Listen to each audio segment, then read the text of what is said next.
গোৱালপাৰাৰ উৰপদ বিলক কৰা হ'ব বনাঞ্চল সংৰক্ষিত বনাঞ্চলৰ বাবে ৯,০০০ বিঘা ভূমি উচ্ছেদ চলোৱা হৈছে আনহাতে হাছিলা বিলৰ 250 হেক্টৰ ভূমিটো সংৰক্ষিত বনাঞ্চল হ'ব আৰু সেই সংৰক্ষিত বনাঞ্চল কৰাৰ প্ৰস্তাৱ ৰাজ্যিক কেবিনেটৰ এই সন্দৰ্ভত এমাহৰ বাবে ৰাইজে উজৰ আপত্তি দিব পাৰিব বুলি সংবাদমেল যোগে জনালে মুখ্যমন্ত্ৰী গৰাকীয়ে আপোনালোকে জানে যে গোৱালপাৰা জিলাত দুখন ডাঙৰ বিল আছে এখন বিলৰ নাম হ'ল উৰপদ বিল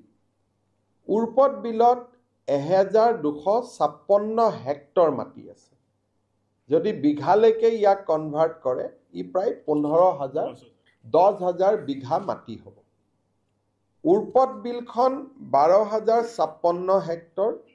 আৰু ইয়াক যদি আমি বিঘালৈ ৰূপান্তৰ কৰোঁ ই 10,000 বিঘা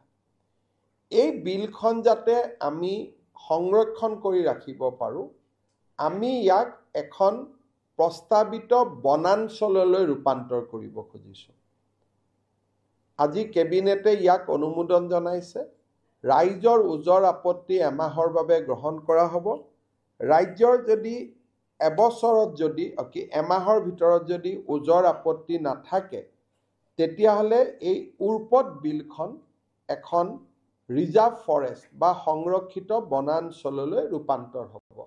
আৰু অসমৰ বায়'ডাইভাৰ্চিটি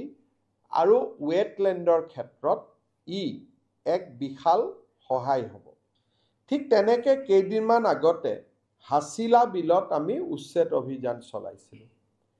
এই হাছিলা বিলৰ 245 হেক্টৰ মাটিকো